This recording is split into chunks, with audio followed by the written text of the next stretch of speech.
नमस्कार।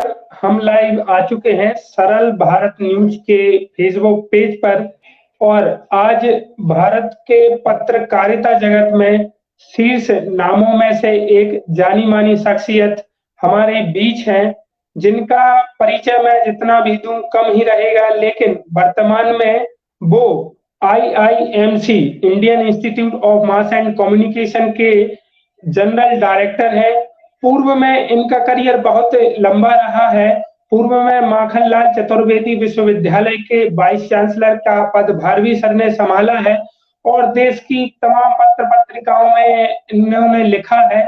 तो बहुत-बहुत स्वागत करता हूँ मैं आदरणीय प्रोफेसर श्री संजय द्विवेदी सर का सरल भारत पर। सर आपका स्वागत है। नमस्कार, धन्यवाद आपका। जी, तो जैसा कि हमारा कार्यक्रम का जो समय तय था उससे थोड़ा-सा लेट हो गया है, तो जिसके कारण मैं सर से डायरेक्ट प्रश्न करना चाहूँगा और आज का हमारा विषय है वर्तमान समय में जो पत्रकारिता है, उस पर सर के क्या विचार हैं और सर के जो अनुभव हैं, सर हम सभी से साझा करेंगे। तो सर मैं सबसे पहले अपने दर्शकों को आग्रह करूँगा दर्शकों की ओर से सर आप अपने करियर के बारे में जहाँ से आपने शुरुआत की थी और आज तक आप जहाँ पर हैं, थोड़ा-सा हमारे दर्शकों को बता दीजिएगा सर। जी, नमस्कार हीरा जी। मैं आपके प्रति आभारी हूँ कि आपने मुझे बातचीत के लिए आमंत्रित किया। और मेरा जो करियर है मूलतः मैं पत्रकार हूँ और 14 साल मैंने पत्रकारिता की सक्रिय पत्रकारिता के क्षेत्र में रहा। दैनिक भास्कर, स्वदेश, हरिभूमि और अनेक समाचार पत्रों में काम किया।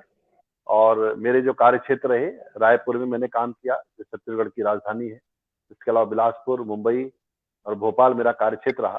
इसके बाद में पिछले 12 वर्षों से मीडिया शिक्षण के क्षेत्र में हूँ और 10 वर्षों तक जनसंचार विभाग का अध्यक्ष रहा माखनलाल चतुर्वेदी राष्ट्रीय पत्रकारिता विश्वविद्यालय में। इसके साथ ही मुझे कुलपति का दायित्व भी वहां पर रहा थोड़े समय के लिए और कुलसचिव का भी दायित्व रहा। इस तरह मीडिया शिक्षा, मीडिया का जो प्रशासन है उस सब चीजों में सक्रिय रहा और पुस्तकों का कुछ लेखन भी मैंने किया। तो करीब 25 पुस्तकों का लेखन और संपादन मेरे नाम से है और मीडिया विमर्श नाम की महत्वपूर्ण पत्रिका हिंदी की, वो भी हमने करीब 13 वर्षों तक उसका प्रकाशन किया। ये छोटा सा अपना परिचय है जिसके आधार पर आप मुझे जान सकते हैं। जी, जैसा कि मैं अपने दर्शकों को बता दूँ, सर ने जितनी सहजता से अपना परिचय दे दिया है, इस परिचय के पीछे उतनी ही विशाल मेहनत की है और कई सालों की कठोर तपस्या के बाद सर आज इस मुकाम पर हैं और हम सभी का सौभाग्य है, सर ने हमें समय दिया है और पत्रकारिता जगत पे बात करने के लिए अवसर दिया है।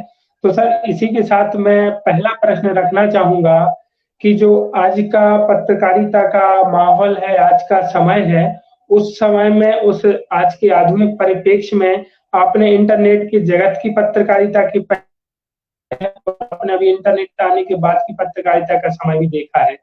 तो सर आपने क्या सकारात्मक बदलाव देखे, इसके पीछे क्या नकारात्मक बदलाव देखे? देखिए, गति जो पत्रकारिता में बढ़ी है और जो स्पीड आया है वह तकनीकी विकास के कारण ही संभव हो पाई है कि आज खबरें बहुत जल्दी हमारे पास आ जाती है और बहुत जल्दी वो पुरानी भी पड़ जाती। पूर्व के समय में समाचारों को भेजना, उसका संपादन, फिर उसको अखबार को मुद्रित करके स्थान तक भेजना बड़ा कठिन होता था। तो एक तो गति बहुत बड़ी है, इसका सकारात्मक लाभ ये है कि गति बहुत बड़ी है, बहुत तेजी की सूचनाएं हमारे पास आती तेजी के साथ। नुकसान ये हो रहा है कि उस तेजी में कई बार हम मर्यादाओं का उल्लंघन कर जाते हैं, खबरों को चेक नहीं करते। फैक्ट इकट्ठा करने के लिए हमारे पास पहले समय रहता था, आज हम स्पर्धा के नाते खबरों को चेक नहीं करते और कई बार इस नाते गलत खबरें भी प्रकाशित हो जाती हैं और बहुत दूर दूर तक फैल जाती है। डिजिटल मीडिया आने के बाद, सोशल मीडिया खासकर आने के बाद ये चीजें और हुई है कि जिसमें कोई प्रशिक्षित पत्रकार तो है नहीं, तो आप सबके हाथ में मोबाइल है तो लोग खबरों को फॉरवर्ड करते रहते हैं। उसके नाते कई फेक न्यूज भी लोगों तक पहुंचती रहती है। तो जो फेक न्यूज का मामला है, हेट न्यूज का मामला है, एजेंडा न्यूज का मामला है, ये जो सारे शब्द हमने इस समय सुने, ये बड़े खतरनाक हैं, जिसके नाते पूरी मीडिया की विश्वसनीयता सवालों के घेरे में आती है। तो मुझे लगता है कि हमें कहीं ना कहीं ज्यादा जिम्मेदारी से काम करना चाहिए। और मैं एक बात कहना चाहता हूँ डिजिटल मीडिया को लेके कि मैंने एक 2 अक्टूबर गांधी जयंती के दिन डिजिटल सत्याग्रह की बात की थी कि हम सबको डिजिटल सत्याग्रह करना चाहिए। डिजिटल सत्याग्रह के 3 सूत्र हैं। पहला है बुरा मत लाइक करो, बुरा मत शेयर करो और बुरा मत टाइप करो, क्योंकि जब आप बुरा शेयर करते हैं तो कहीं ना कहीं समाज के प्रति एक अपराध करते हैं। तो हमें ना बुरा टाइप करना है, ना बुरा शेयर करना है, ना बुरा लाइक करना है। ये डिजिटल सत्याग्रह है। तो कहीं ना कहीं हमें सच्चाई के साथ, तथ्य के साथ, सच्चाई के साथ खड़ा होना चाहिए, तभी मीडिया की विश्वसनीयता बचेगी। वरना ये जो आंधी चल रही है और जिस तरह की आजादी मिली हुई है हमें, इस आजादी का हमें दुरुपयोग करने का कोई अधिकार नहीं है, ये मैं मानता हूँ। जी सर, बिल्कुल सही कहा सर। सर, इस फेक न्यूज का जैसे अभी भरमार सा आ गया है इंटरनेट के बाद, जैसा कि येलो जर्नलिज्म, पीत पत्रकारिता, इसको सर कैसे कंट्रोल किया जा रहा है? क्या मतलब जो आधुनिक बुद्धिजीवी वर्ग है उसको क्या विचार रख रहे हैं इस पर सर? येलो जर्नलिज्म को कैसे रोका जाएगा? इस पे लगाम कैसे लगेगी? देखिए, फेक फेक न्यूज को रोकने का, येलो जर्नलिज्म को रोकने का एक ही तरीका है कि समाज में मीडिया लिटरेसी, यानी समाज में मीडिया के प्रति साक्षरता पैदा की जाए। जैसे हम जब अक्षरों का ज्ञान हो जाता है तो साक्षर हो जाते हैं, ऐसे मीडिया साक्षरता की आवश्यकता है। समाज में मीडिया का इस्तेमाल कैसे करना, कितना करना, क्यों करना, इसके बारे में समाज को प्रशिक्षित करना पड़ेगा। अगर समाज की तरफ से जागरूकता पैदा हो जाएगी, समाज जागरूक हो जाएगा और वह मीडिया के इस्तेमाल और मीडिया की सीमाओं, मीडिया के लिमिटेशंस को समझने लगेगा, तो इस प्रकार की फेक न्यूज फैलाने वाले लोग भी एक्सपोज हो जाएंगे, सतर्क हो जाएंगे और फेक न्यूज हमारे जीवन से दूर चली जाएगी। तो कहीं ना कहीं हमें लोगों को मीडिया के साक्षर बनाने की आवश्यकता है कि वो मीडिया के इस्तेमाल को समझें। आज वो मीडिया का इस्तेमाल तो जानते हैं, मीडिया की ताकत को जानते हैं, पर मीडिया का सतर्क इस्तेमाल कैसे करना है, सही इस्तेमाल कैसे करना है, इस बारे में समाज में जागरूकता नहीं है। इसलिए हमें मीडिया साक्षरता की तरफ बढ़ना चाहिए। जी सर। कहीं न कहीं सर जो पत्रकारिता की लक्ष्मण रेखा है, वो लोग आज इंटरनेट के युग में, आधुनिक समय में उन्हें पता ही नहीं चलता सर वो कब क्या लिखते-लिखते कब वो पत्रकारिता की लक्ष्मण रेखा लांघ जाते हैं। तो सर आप इस विषय में क्या कहना चाहेंगे कि हमें क्या सोचना चाहिए कोई भी लेख लिखने के पहले, और जब हम कुछ लिख रहे हों या ब्रॉडकास्टिंग जर्नलिज्म में हो रहा हो, किन-किन विशेष चीज़ों पे हमें ध्यान रखना चाहिए? देखिए, मेरा मानना है कि जो प्रशिक्षित पत्रकार है, जिसकी कोई ट्रेनिंग हुई है, जिसने कहीं पत्रकारिता की पढ़ाई की है या पत्रकारिता के मूल्यों को जानता है, पत्रकारिता के लिमिटेशंस को जानता है, उसकी ताकत को जानता है, क्या रूल्स हैं, क्या कानून है, संवैधानिक अधिकार हमें जो मिला हुआ है, राइट टू इंफॉर्मेशन का या सूचना का हमें अधिकार मिला हुआ है, इसके अलावा बहुत सारे हमें राइट्स मिले हुए हैं, जी, व्यक्ति की आजादी हमको मिली हुई है। इन चीजों को जब हम समझते हैं, उसके बाद हम जब पत्रकारिता करते हैं तो हम अपनी पत्रकारिता की सीमा को जानते हैं, यानी हमें अपनी हदें और सरहदें पता होती हैं। जब एक ऐसे ही अनायास व्यक्ति जिसके हाथ में मोबाइल है और वो कुछ भी लिखना प्रारंभ कर देता है, तो हम उससे बहुत ज्यादा उम्मीद नहीं कर सकते। आज जो सोशल मीडिया पे लोग दिखते हैं, पत्रकार तो है नहीं, वो एक तरह की भीड़ है। तो भीड़ का जो मनोविज्ञान होता है, वह कुछ भी करती है, भीड़ अंततः अराजकता पैदा करती है। इसलिए सोशल मीडिया पे जो भीड़ है, वह अंततः एक अराजकता ही पैदा करेगी। उससे आप किसी बहुत अच्छे काम की उम्मीद नहीं कर सकते। इसलिए सरकार भी अब सोशल मीडिया के नियमन के बारे में बात कर रही है। ठीक है, तो कहीं ना कहीं हमको सोशल मीडिया पर जी ये सर। लगाम तो लगानी पड़ेगी। हर व्यक्ति पत्रकार नहीं है ना। आप सोशल मीडिया पे आ गए, आपने ब्लॉग बना लिया, जी, आप कुछ भी आप पत्रकार नहीं है। पत्रकार एक प्रशिक्षित इकाई है। पत्रकार एक अनुशासन का भी नाम है। एक अनुशासित व्यक्ति, जैसे मैं हथियार लेकर खड़ा हो जाऊं, मैं फौज नहीं हो जाऊंगा, मैं पुलिस नहीं हो जाऊंगा। पुलिस एक प्रशिक्षित है शांति व्यवस्था बनाए रखने के लिए। एक व्यक्ति जो बंदूक लेके चल रहा है, वो एक अप्रशिक्षित व्यक्ति है। तो आपके हाथ में कलम हो गई, मोबाइल हो गया, आपके हाथ में कीबोर्ड है, इसका ये मतलब नहीं कि आप पत्रकार हो गए। पत्रकारिता एक अनुशासन का नाम है। जब आप सत्य के साथ, न्याय के साथ, संवेदनशीलता के साथ, समाज की जरूरतों के साथ, समाज की आवश्यकताओं के अनुसार जब संवाद करते हैं, किसी अनुशासन में बंध करके जब आप संवाद करते हैं, तब आप पत्रकार होते हैं।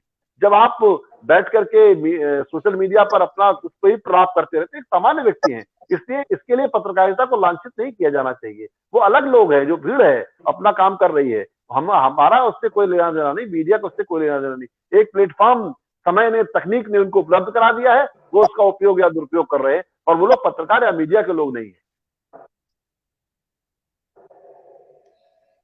जी सर, जी सर। बिल्कुल सही कहा सर। बहुत सारे दर्शक जुड़ गए हैं सरल भारत पर, और मुझे लगता है सर की आवाज़ सर रुक गई है आपकी आवाज़।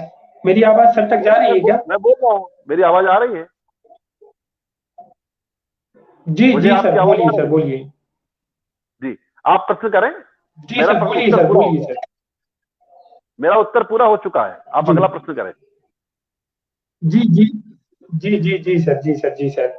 और सर इसी के दौरान जैसे अभी अगर इस मुद्दे पर चर्चा हो ही रही तो मैं एक प्रश्न और पूछना चाहूंगा। अभी सर भारत सरकार ने जितने भी ये जो सोशल मीडिया प्लेटफॉर्म्स हैं, यूट्यूब चैनल्स हैं, इन सबको गृह मंत्रालय के अंडर में लिया है सर। इस पर सर आप क्या कहना चाहेंगे या कैसा कदम है सर? देखिए, ऐसा है कि डिजिटल मीडिया के बारे में ये रहा है कि डिजिटल मीडिया में थोड़ा-सा अनुशासन आना चाहिए, डिजिटल मीडिया का थोड़ा सतर्क इस्तेमाल होना चाहिए और डिजिटल मीडिया की मॉनिटरिंग ज़रूरी है। जैसे प्रिंट मीडिया की मॉनिटरिंग होती है, टेलीविज़न मीडिया की मॉनिटरिंग हो रही है, तो डिजिटल मीडिया की मॉनिटरिंग क्यों नहीं होनी चाहिए? क्योंकि हमें मॉनिटरिंग से नहीं डरना चाहिए, जी क्योंकि कुछ ना कुछ तो हमें नियमों कानूनों का पालन करना पड़ेगा। हर देश के अपने नियम हैं, हर देश की अपनी संस्कृति है, हर देश की अपनी परंपराएँ हैं। तो जो सरकार कर रही है, मुझे लगता है बहुत उचित कदम उठा रही है कि वो सरकार उस पे नज़र रखे। वो किसी नाते इस नाते नहीं, अब व्यक्ति की आज़ादी को कुचलने की बात नहीं है। बस सिर्फ़ ये बात है कि हम अपने देश और उसके जो समाज की ज़रूरतें हैं, उसके अनुसार व्यवहार कर सकें। जी, हीरा जी। जी सर, आपका काफ़ी लंबा अनुभव रहा है सर। आपने बहुत सारे पेपर्स में, न्यूज़पेपर्स वगैरह में लिखा है। तो सर मैं ये जानना चाहूँगा जो पश्चिमी पत्रकारिता है और भारतीय पत्रकारिता है, आप सर इनमें क्या अंतर देखते हैं? आपको क्या लगता है सर, किस पत्रकारिता की ओर हमें अग्रसर होना चाहिए? नए युवाओं से क्या कहेंगे सर आप? देखिए, ऐसा है कि हर देश की अपनी ज़रूरत है। पश्चिम की पत्रकारिता के मानक अलग हैं, भारतीय पत्रकारिता के मानक अलग हैं। भारतीय पत्रकारिता का बड़ा उज्ज्वल अतीत रहा है। भारत की जो पत्रकारिता है, वह आज़ादी के आंदोलन में अग्रणी भूमिका में रही है। शायद ही किसी देश की पत्रकारिता ने अपने देश जी, को आज़ाद कराने के लिए इस स्तर का योगदान दिया हो, जिस स्तर का योगदान भारतीय पत्रकारिता ने दिया है। हमारी आज़ादी के आंदोलन के जितने महानायक हैं, जी, जितने समाज सुधारक हैं, जितने समाज चिंतक हैं, वो चाहे महात्मा गांधी हों, चाहे बाबा साहब भीमराव अम्बेडकर हों, पंडित जवाहरलाल नेहरू हों, लोकमान्य तिलक हों, जितने आप देखेंगे सब लोगों ने पंडित मदन मोहन मालवीय हैं, इन सब ने पत्रकारिता के माध्यम से अलग जगाने का काम किया। हर बड़े व्यक्ति ने जो राष्ट्रीय आंदोलन में था, समाज सुधार के प्रकल्पों में लगा हुआ था, उसने पत्रकारिता के माध्यम से देश में अलग पैदा करने की बात की। यानी कि जो हमारे राष्ट्रीय नायक हैं आजादी के आंदोलन के, समाज सुधार के जो प्रसंग उन्होंने पैदा किए, उन सब ने अखबारों का सहारा लेकर समाज में लोक जागरण पैदा करने का काम किया। हिंदी का जो विकास हुआ उसके जितने नायक हैं, चाहे भारतेंद्र हरिश्चंद्र से लेकर के आप सबको देखिए, ये महावीर प्रसाद द्विवेदी हैं, भारतेंद्र हरिश्चंद्र हैं, इन सब ने पत्रकारिता के माध्यम से, प्रेमचंद आगे आते हैं, तो ये सब लोग पत्रकारिता के माध्यम से सेवाएं देते हैं। तो पत्रकारिता का बड़ा उज्जवल और ऐतिहासिक योगदान है भारतीय समाज के विकास में, राष्ट्रीय आजादी के आंदोलन में। तो आजादी के आंदोलन में, हिंदी के विकास में, समाज सुधार में, इन सारे विषयों पर भारतीय पत्रकारिता का योगदान बहुत ही महत्वपूर्ण है। इस नाते इसकी जो भावभूमि है, इसकी जो पृष्ठभूमि है, इसको समझने की आवश्यकता है। इतने महान लोगों ने इस पत्रकारिता की नींव रखी है, यानी इसके आदर्श बहुत ही महान हैं और इन आदर्शों पर हमको आगे चलना है। यानी हमारा जो संकल्प है वो बहुत कठिन है। हम सिर्फ सूचना देने वाले लोग नहीं हैं, हम सिर्फ इंफॉर्मेशन को बेचने वाले लोग नहीं हैं। हम समाज में एक सतत सुधार, समाज में एक सतत परिवर्तन, समाज में एक क्रांति, समाज में बदलाव, इसके लिए काम करने वाले लोग हैं। तो जर्नलिज्म दो तरह का है, एक जर्नलिज्म फॉर बिजनेस, एक जर्नलिज्म फॉर चेंज। तो हिंदुस्तान की जो पत्रकारिता है वो जर्नलिज्म फॉर चेंज के लिए, सामाजिक बदलाव के लिए, सामाजिक सुधार के लिए, सामाजिक न्याय के लिए, इन विषयों के लिए काम करने वाली पत्रकारिता है और इसने अपनी भाषा के विकास के लिए बड़ा महत्वपूर्ण योगदान दिया है। आज हिंदी का जो हम स्वरूप देखते हैं, इस स्वरूप को स्थापित करने में हिंदी के पत्रकारों का सर्वाधिक योगदान है। आप भारतेंद्र हरिश्चंद्र को देखिए, प्रेमचंद को देखिए, बाबूराव विष्णु पराड़कर को देखिए, इन सब ने हिंदी को खड़ा करने में अपना योगदान दिया। इसीलिए कहा गया एक समय में, निज भाषा उन्नति है, सब उन्नति को मूल है। तो भाषा का भी जो विकास हुआ हमारी, हिंदी आज इतने समृद्ध रूप में दिखती है। आज इतने लाखों लोग, करोड़ों लोग दुनिया के तमाम देशों में हिंदी बोलते, पढ़ते और सीख रहे हैं। इसके पीछे पत्रकारिता की एक लंबी साधना है। अगर सामग्री ही नहीं होती तो लोग पढ़ते क्या? उसमें गद्य लिखा गया, उसमें पद्य लिखा गया, आज वो दुनिया के तमाम देशों में हिंदी पढ़ाई जाती है। इसके पीछे हिंदी का बहुत बड़ा योगदान रहा है, हिंदी के विकास में हमारी पत्रकारिता का। जी हीरा जी। बिल्कुल सर, बहुत-बहुत आपने बहुत बारीकी से और बहुत गहराई से और देश की आजादी के आंदोलन से लेकर आज तक का बहुत बखूबी बयान किया है। मेरी सर कल ही एक और देश के जाने-माने पत्रकार से बात हो रही थी, तो उन्होंने कहा कि मैं वो संदर्भ आपको बताना चाहूँगा। उन्होंने कहा कि पत्रकारिता में निचले स्तर पर अब वो गुणवत्ता नहीं रही है। कोई भी जो एड हॉक पर रहता है या कोई भी जो पेपर को बेचने वाले लोग रहते हैं, वो अब पत्रकारिता करने लगे हैं। वो पेपर में आर्टिकल लिखने लगे हैं और एक इलाहाबाद यूनिवर्सिटी के प्रोफेसर सर से ही बात हो रही थी। उन्होंने मुझे बताया कि पहले लोग क्या करते थे कि अपनी हिंदी सुधारने के लिए, अपनी वर्तनी ठीक करने के लिए न्यूज़पेपर देख लेते थे। लेकिन आज ये स्थिति है कि लोग अगर अपने न्यूज़पेपर की वर्तनी सुधारने के लिए देखते हैं, तो उनकी वर्तनी खराब हो जाती है सर। इस पर सर आप क्या कहेंगे इस स्थिति पर? देखिए, निश्चित रूप से क्या होता है कि जब भाषा विकसित होती है और भाषा आगे बढ़ती है तो उसमें तरह तरह के प्रयोग होते हैं। एक कहीं ना कहीं जो हमारे हिंदी के संपादक हैं वो अंग्रेजी के आतंक से बहुत ग्रस्त हैं। अंग्रेजी के आतंक से जी, ग्रस्त होने के नाते वो इंग्लिश का इस्तेमाल करने लगे हैं। इंग्लिश का इस्तेमाल करके यस, उनको लगता है कि हमारी हिंदी थोड़ी सी स्मार्ट हो जाएगी। ऐसा होता नहीं है। उसी भाषा में मिलावट ठीक नहीं है। अगर आपको अंग्रेजी से इतना ही प्यार है तो आप अंग्रेजी का अखबार निकाल लीजिए। हिंदी के अखबार में अंग्रेजी लिखने की क्या जरूरत है, या अंग्रेजी के अखबार में हिंदी लिखने की कोई आवश्यकता नहीं है। जिस भाषा का अखबार है, जिस भाषा के नाम पर आपने रजिस्टर्ड कराया है उसको, उस भाषा में उसको निकलना चाहिए। कहीं भी मिलावट ठीक नहीं। देखिए, हम जब खान पान के सामान में मिलावट होती है हम उसको बुरा मानते हैं कि भाई हल्दी में आपने मिलावट क्यों कर दी, चीनी में मिलावट क्यों कर दी, इसमें मिलावट क्यों कर दी, मिठाई में मिलावट क्यों कर दी, खोए में मिलावट क्यों कर दी। हम मिलावट को कभी अच्छा नहीं मानते, क्योंकि मिलावट से स्वाद कसैला हो जाता है, मिलावट से जी स्वास्थ्य सर। खराब होता है। आप भाषा में मिलावट क्यों कर रहे हैं?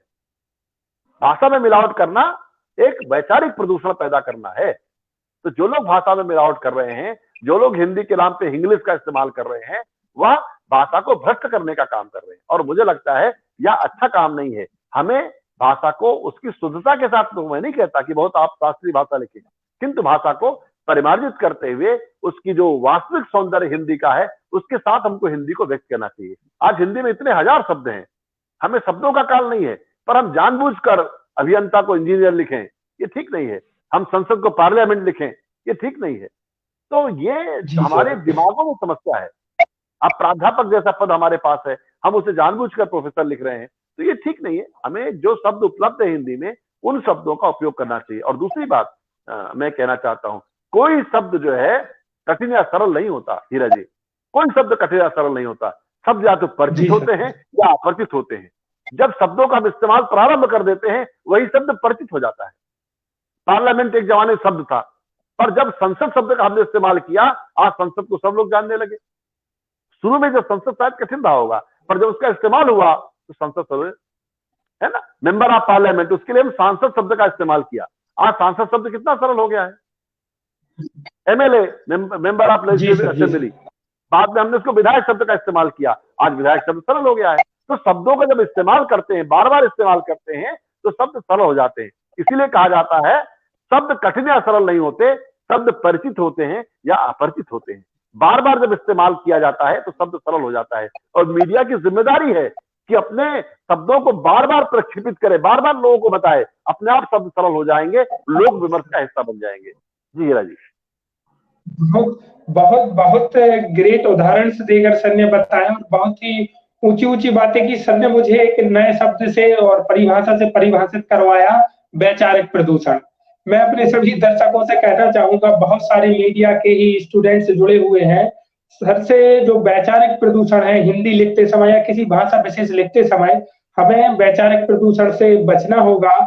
और जैसा कि सर ने बताया है कि इन सारी मिक्सचर जो है इंग्लिश शब्द इस्तेमाल कर रहे हैं लोग, इनको कहीं न कहीं हमें उससे थोड़ा-सा वैधानिक चेतावनी रखनी पड़ेगी। किसी एक भाषा विशेष पर ही फ़ोकस करना होगा। सर मैं इसी के साथ एक और अगला प्रश्न लेना चाहूँगा कि जो सर अभी प्राइवेट मीडिया है और सरकारी मीडिया है, सर इनमें ज़मीन इनकी पत्रकारिता के स्तर में और तरीके में ज़मीन-आसमान का सर अंतर दिखता है। यह अंतर हमारे समाज के लिए किस रूप में नुकसानदायक है कि फ़ायदेमंद है और क्या समझते हैं सर आप इससे? देखिए, सरकारी जो मीडिया है उसकी सीमाएं हैं। वह अपनी सीमा में रहकर, अपनी मर्यादा में रहकर, आचार संहिता में रहकर जनहित कल्याणकारी जो समाचार हैं उन पर फोकस करते हुए काम करता है, उन पर दृष्टि रखते हुए काम करता है। प्राइवेट मीडिया है, उसको प्रचार चाहिए, उसको टीआरपी चाहिए, उसको लोगों के बीच में चर्चा चाहिए, तो वो खबरों को कलर करने का काम करता है। जो ऐसी खबरें जिनसे लोकप्रियता मिल सकती है, ऐसी खबरों को आगे बढ़ाने का काम करता है। तो जनहित कहीं ना कहीं जो सवाल हैं, जो वो कहीं ना कहीं उपेक्षित होते हैं। तो इसलिए सरकारी और प्राइवेट मीडिया की तुलना ही गलत है, क्योंकि दोनों अलग अलग मार्ग पर काम करते हैं। शासकीय मीडिया का काम एक अलग तरह का काम है, प्राइवेट मीडिया का काम एक अलग तरह का काम है। पर मेरा मानना है कि दोनों तरह का जो मीडिया है उसका लक्ष्य जो है वो जनता का हित होना चाहिए, जनता के विचारों के अनुसार होना चाहिए, और सबसे जो बड़ी बात है जनता के मत का परिष्कार, मत निर्माण। क्योंकि मीडिया की जो बड़ी भूमिका है वो ओपिनियन मेकर की भी है, वो मन बनाने का काम करता है। तो जनता का मन बनाना, जैसे मानिए कोरोना की बीमारी आज फैली हुई है, तो कोरोना जी की सर। बीमारी से आतंक पैदा करने के बजाय समाज को संबल देना ये मीडिया की भूमिका है। पर कई सारे टीवी चैनल आतंक पैदा करते हैं कि सब कुछ जी खत्म हो जी जाएगा, ये हो जाएगा, वो हो जाएगा, बड़ी हालत खराब है और कोरोना का कहर है, ऐसा है वैसा है। ठीक है, कोरोना का कहर है, कोरोना का संकट है, तो कोरोना के संकट से हमको जागरूक करना, कोरोना के संकट से जागरूक जागरूक करते हुए शब्दों का आतंक नहीं पैदा करना, शब्दों से आतंकित नहीं करना, समाज को संबल देना कि आप कोरोना से कैसे लड़ सकते हैं, कैसे बच सकते हैं, कैसे इस संकट से निजात पाया जा सकता है। क्योंकि देखिए कितना भी बड़ा संकट हो, जीतती अंततः मनुष्यता ही है, मनुष्य ही जीतता है।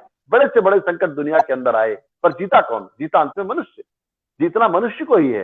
इस नाते हमेशा मनुष्य को संबल देने का काम करना चाहिए। उसको डराना, उसको आतंकित करना, उसको भयभीत करना, भयाक्रांत करना, यह काम नहीं है। मीडिया का काम है समाज के हित में काम करना। समाज का हित किसमें है? जिसमें समाज का संबल बढ़े, जिसमें समाज की शक्ति बढ़े, समाज को, समाज के अंदर ताकत पैदा हो, समाज अपने कमजोर और अकेला महसूस न करे, ये काम मीडिया का है। तो हम बड़े से बड़े संकटों से जीत सकते हैं, मुझे ऐसा लगता है। जी हीरा जी। जी सर, जैसा कि सर ने कहा कि मीडिया का काम ओपिनियन मेकर का भी है, तो ओपिनियन के लिए मुझे कुछ दोस्तों के और व्यूअर्स के सवाल आ रहे हैं, मैं सर से ले लेता हूँ उन सवाल को। सर, एक मोहित तिवारी जी हैं, उनका कहना है, सर पत्रकारिता में शब्दों के आतंकवाद से कैसे बचे सर? इस पर सर क्या कहेंगे आप? देखो मोहित बिल्कुल ठीक बात कह रहे हैं। मोहित के सवाल में ही मोहित का उत्तर भी छिपा हुआ है कि निश्चित रूप से पत्रकारिता में शब्दों का जितना दुरुपयोग हो रहा है, जिस तरह से शब्दों की बमबारी होती है, जितना मिसयूज किया जाता है शब्दों को, ये अच्छी बात नहीं है। शब्द जो है बड़े पवित्र हैं। हमारे यहाँ भारतीय संस्कृति में शब्द को ब्रह्म कहा गया है। अगर हम अच्छे शब्दों से जी संवाद करते हैं, सुसंवाद करते हैं, अच्छे शब्दों में बातचीत करते हैं, एक सुंदर दुनिया बनती है। अगर हम नकारात्मक शब्दों को, नकारात्मकता को बार बार प्रमोट करने वाले शब्दों को आगे बढ़ाते हैं, तो समाज में एक हीनता का भाव पैदा होता है, एक समाज में भय का भाव पैदा होता है। तो निश्चित रूप से पत्रकारिता में जिस प्रकार के शब्दों का इस्तेमाल हो रहा है, खासकर टेलीविजन मीडिया में जिस प्रकार से शब्दों की बमबारी की जाती है, जैसे मानिए कि शहर में एक बलात्कार हो जी गया, सर। बलात्कारियों की दिल्ली। अरे भाई, दिल्ली बलात्कारियों की नहीं है, एक व्यक्ति बलात्कारी है। तो है ना, बिल्कुल कोरोना सही है सर। ना, कोरोना की है। तो ऐसे बहुत सारे छोटे छोटे संकटों को बड़ा बनाकर प्रस्तुत करना। समाज में संकट कब नहीं रहे, हम हर समय रहे। जब भगवान श्री राम इस धरती पर थे तो भी रावण नाम की एक सत्ता थी, पर अंततः जी सत्य की जी विजय होती सर। है। सत्य के मार्ग पर चलने वाले लोग विजय हासिल करते हैं। इस नाते हमें सत्य का साथ देना, मीडिया का काम ही सत्यान्वेषण है, सत्य का अन्वेषण करना, तथ्यों की सही व्याख्या करना, तथ्यों को तोड़ मरोड़ को पेश नहीं करना, समाज को संबल देना, समाज की शक्ति को जी सर। बढ़ाना, समाज को कमजोर महसूस नहीं करने देना, ये सब मीडिया का काम है। तो निश्चित रूप से जो मोहित ने बात कही है कि शब्दों का आतंकवाद नहीं पैदा करना चाहिए, शब्द की हिंसा भी नहीं करनी चाहिए। महात्मा गांधी स्वयं कहते हैं, वो हिंसा के बहुत खिलाफ थे जी और उन्होंने सर। शब्द की हिंसा का भी विरोध किया है। वो कहते हैं शब्द से भी अगर आप हिंसा करते हैं, किसी से कड़ी भाषा में बात करते शब्द की हिंसा, तो मुझे लगता है मीडिया कहीं ना कहीं शब्द की हिंसा करता है, इससे उसको बचने की जरूरत है। जी सर, शाब्दिक हिंसा का आपने बहुत अच्छा याद दिलाया।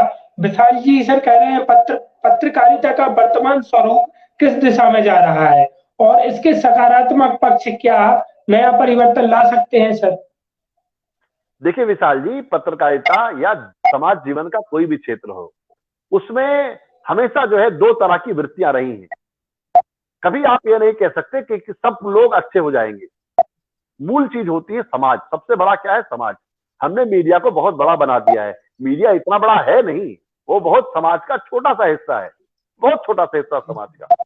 सबसे बड़ा हमारा समाज है, इसलिए हमें ध्यान किस पर देना चाहिए? समाज पर।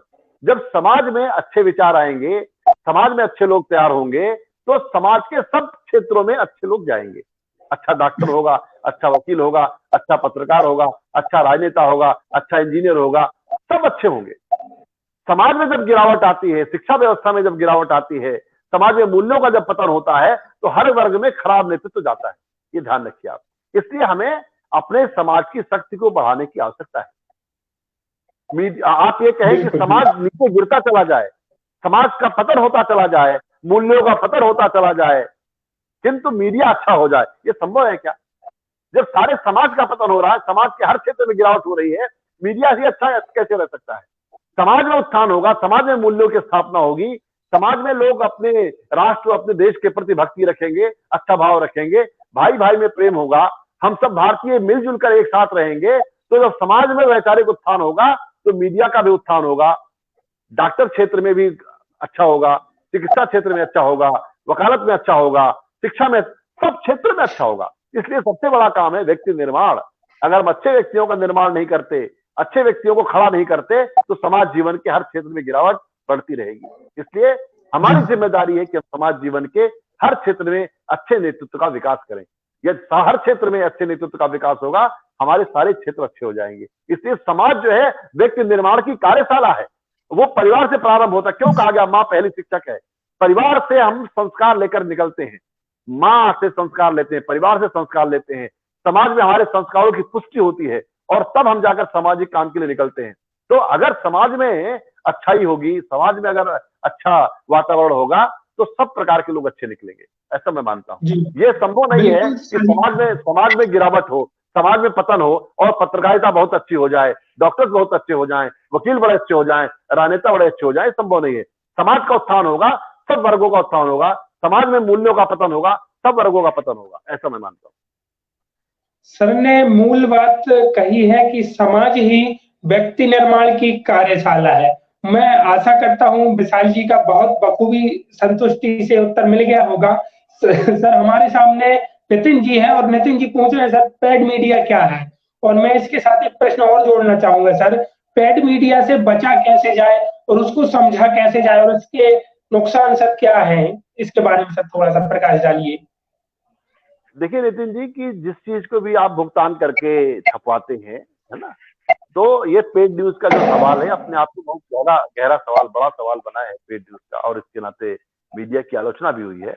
पर इन चीजों से बचा नहीं जा सकता। ये चीजें क्या है, मूल्यों से जुड़ी हुई चीजें, और ये व्यक्ति व्यक्ति पर निर्भर करता है। हर व्यक्ति पेड न्यूज कर रहा है, हर व्यक्ति पेड मीडिया कर रहा है, ऐसा नहीं है। कुछ लोग ऐसा करते होंगे, कुछ संस्थान ऐसा करते होंगे, कुछ लोग ऐसा करते होंगे। तो मैंने कहा ना, सामाजिक परिवर्तन जब आएगा, जब व्यक्ति के अंदर परिवर्तन आएगा, अच्छे व्यक्ति खड़े होंगे, तो इस प्रकार की बुराइयों से हम निजात पा सकेंगे। तो विज्ञापन की बात अलग है, विज्ञापन तो है ही पेड, पर खबरों में अगर पेड न्यूज चलने लगे, खबरों में अगर हम मिलावट करने लगे, तो ये चीज ठीक नहीं है। अगर आपको शौक है, आप अपना विज्ञापन छपवाइए, अच्छे छपवाइए, कोई समस्या नहीं है। तो विज्ञापन के बारे में हमें पता होता है कि ये पैसे देकर छपवाया गया है, पर पेड न्यूज के बारे में हमको नहीं पता होता ये न्यूज पेड है या असली है। खबर के फॉर्म में, जब आप खबर के फॉर्म में आप उसको छाप देते हैं विज्ञापन को, तो ये आपत्तिजनक है, और इस पर कई आपत्तियां आती रहती है। तो ये एक लंबी डिबेट है, और डिबेट चल रही है, और मुझे लगता है धीरे धीरे समाज में जिस तरह समाज विकसित हो रही है, इस चीज का भी हम समाधान जरूर प्राप्त कर लेंगे। जी हीरा जी। जी, जी, जी सर। जी सर, मोहित तिवारी जी ने एल्डस हक्सले का एक वाक्य इस्तेमाल किया है और वो कहते हैं कि उन्होंने कहा था, एल्डस हक्सले ने आज से कई साल पहले कहा था, इतनी अधिक चीजें होंगी देखने, सुनने और चुनने को कि हम उसी में खप कर मर जाएंगे। इस पर सर आपके क्या विचार हैं? ठीक है, देखिए ये सवाल भी जो मोहित कर रहे हैं, ये भी मीडिया लिटरेसी से जी, जुड़ा हुआ है। ये भी मीडिया लिटरेसी का सवाल जी, है कि बहुत सारी सूचनाओं की बमबारी है, बहुत सारी इंफॉर्मेशन है, बहुत सारे मीडिया है, बहुत जी, सारा माध्यम है, पर मीडिया को आप इस्तेमाल कर रहे हैं या मीडिया आपका इस्तेमाल कर रहा है, ये हमें देखना पड़ेगा। जैसे हम ये चाहें तो सुबह बैठ जाए एक मोबाइल लेकर के और पूरा दिन व्हाट्सएप पे गुजार दें, पूरा दिन सोशल मीडिया पे गुजार दें, ये आपका चयन है, किंतु ये उचित नहीं है, क्योंकि सोशल मीडिया हो, ये हमारा जीवन नहीं है, ये जीवन का एक हिस्सा है। जिंदगी में हमें बहुत से काम करने हैं, पढ़ना है, लिखना है, रोजगार करना है, बाल बच्चों की परवरिश करनी है, पढ़ाई करनी, सब करना है। पर आप ये भी विकल्प चुन सकते हैं कि आप मीडिया एक मोबाइल लेके बैठ जाए और उस पर कुछ ना कुछ सर्च करते रहे, आपका पूरा दिन आराम से निकल जाएगा। तो ये आपका चयन है, यानी मीडिया लिटरेसी की हमें जरूरत है। कितना मीडिया मेरी जरूरत है, किन खबरों की मुझे आवश्यकता है, कितना मीडिया मुझे बर्दाश्त कर पाऊंगा मैं, कितनी इंफॉर्मेशन मुझे चाहिए, क्या इंफॉर्मेशन मेरे लिए जरूरी है, क्या गैर जरूरी है, ये चयन आपका है। तो कहीं ना कहीं हमें अपने को अपनी हदें और सरहदें तय करनी पड़ेगी। मैं कितने घंटे सोशल मीडिया इस्तेमाल करूंगा, 24 घंटे में मेरे पास कितने वक्त है, मेरी प्रायोरिटीज क्या है। तो ये अगर हम नहीं तय करते तो निश्चित रूप से कुछ दिनों के बाद जो हिंदुस्तान जैसा देश है वो पागलों और मनोरोगियों का देश बन के रह जाएगा। क्योंकि जो व्यक्ति 12 घंटा मोबाइल पर रहेगा, जो आदमी 111 बार स्टेटस चेक करेगा, उसकी आंखों का क्या होगा, उसकी उंगलियों का क्या होगा, उसके दिमाग का क्या होगा, उसके भेजे का क्या होगा, यानी कोई नया विचार उसके अंदर आएगा ही नहीं। सच लिखा है, मर खप जाएंगे आप, क्योंकि सूचनाएं तो अनंत हैं, पर उन हर सूचना की आपको आवश्यकता है क्या? हर सूचना जानकर आप क्या करने वाले हैं? जैसे मानिए दुनिया में इतनी सारी किताबें लिखी गई हैं, तो सारी किताबें आपको पढ़ना जरूरी है क्या? वो पढ़िए जो आपके काम की है, जो आपके कोर्स की है। आप इंजीनियर हैं, इंजीनियरिंग की किताबें प्रेफर कीजिए। आप मेडिकल के आदमी, मेडिकल के जर्नल्स देखिए। मैं मीडिया के आदमी हूं, मैं बाकी चीजें पढ़ के क्या करूंगा? मेरे लिए मास कम्युनिकेशन पर्याप्त है, मैं अपने विषय की चीजें देखूंगा। यानी हमें कहीं ना कहीं अपनी हदें और सरहदें तय करनी पड़ेंगी। ज्ञान और सूचनाओं का तो अतिरेक है, इतनी सारी ज्ञान और सूचनाएं, ये हमारा सिर बर्दाश्त नहीं कर सकता। तो ये भी हमें कहीं ना कहीं मीडिया को चयन करना है। इसीलिए मीडिया का इस्तेमाल करना हम सीखे। मीडिया आज हमें इस्तेमाल कर रहा है, हम मीडिया का इस्तेमाल नहीं कर रहे हैं। मीडिया हमारे लिए बनाया गया है, लेकिन उल्टा हो गया है।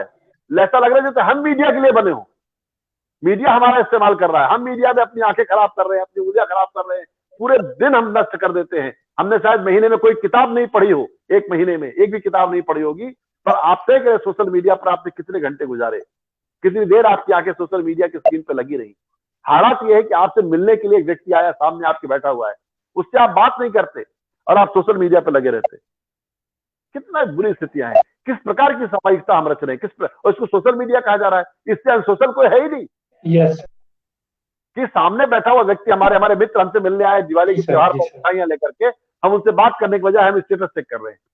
तो ये भी चीजें कहीं ना कहीं जो है सोशल मीडिया ने हमको अधीर और आत्म केंद्रित बनाया है, और कहीं ना कहीं हमारे अंदर डिप्रेशन भी पैदा करता है। जब हम अपनी फोटो डालते हैं, उस फोटो कोई लाइक नहीं करता है, तो हमारे अंदर एक नकारात्मक भाव पैदा होता है, अपने मित्रों के प्रति क्रोध आता है कि मुझे कोई लाइक नहीं कर रहा है। अरे भाई, बिना लाइक किए आप इस धरती पे आ गए, किसने कुछ आपको लाइक किया होगा, तब तो आप इस धरती पे हैं। तो हमें एक सामाजिकता का विकास करना पड़ेगा, एक सामाजिक भावना पैदा करनी पड़ेगी, अपने मित्रों से मिलना जुलना पड़ेगा। आज मैदानों में बच्चे नहीं दिखते, हमें मैदानों में जाना पड़ेगा। आज बच्चा स्कूल से आता है, सीधे मोबाइल लेके बैठ जाता है। उसे मैदानों में जाना चाहिए, खेलना चाहिए, प्रकृति को देखना चाहिए। आज हम किसी प्राकृतिक स्थल पर जाते हैं तो वहां पर झरने की खूबसूरती को, पानी के कलकल को निहारने के बजाय हम सेल्फी लेने में व्यस्त होते हैं। हमें प्रकृति के साथ भी प्रकृति का एहसास नहीं होता, क्योंकि हमें सेल्फी झरने के साथ लेनी है, और कई बार सेल्फी लेते लेते लोग उसी झरने में गिर जाते हैं। ये भी आपने सुना होगा। तो इस प्रकार की स्थितियां, इस प्रकार सूचना हमारे पास है, तो कहीं ना कहीं हमें मीडिया के सतर्क इस्तेमाल करने की आवश्यकता है। जी हीरा जी।